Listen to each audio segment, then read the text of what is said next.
Hi, this is Kevin Sprecher. I'm Director of Instruction at Sleepy Hollow Country Club in New York, and I wanted to show you one of my lessons recently with a student who is struggling with his transition and generating some power.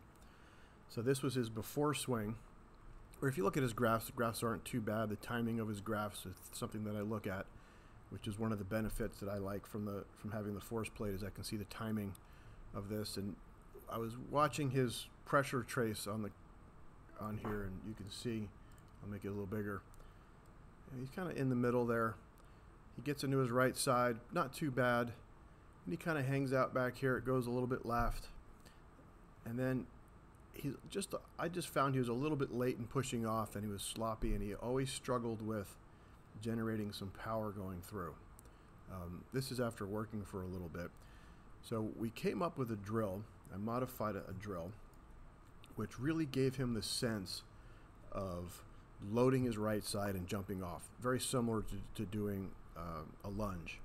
So I had him do a couple of practice swings. This was one of them, where he started with his feet together, then he would step, so he had to learn how to brace and then push off with his legs.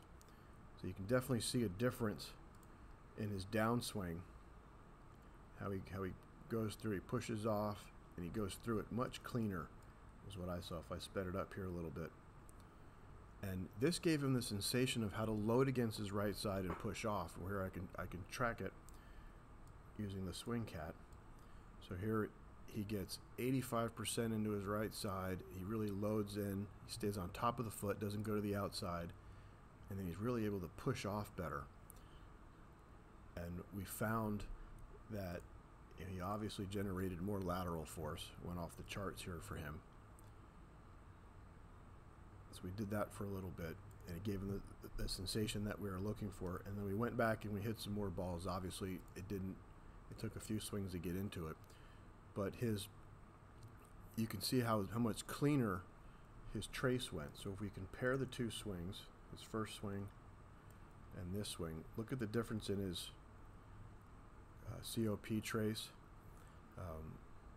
He definitely generated some more lateral force, which was good.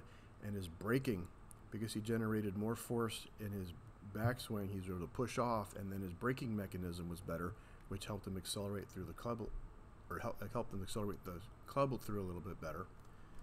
And so if we played these side by side,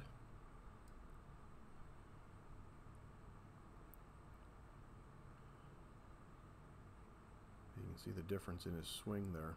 Obviously one's hitting a ball and one's not. But if you watch his trace,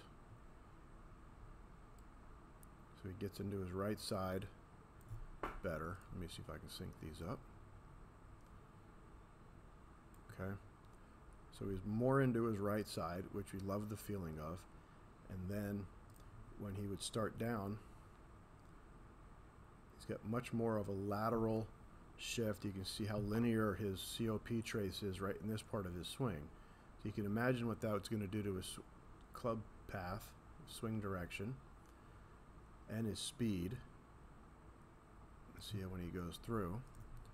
And then here he is in the other one. It's not quite as good with the club going through.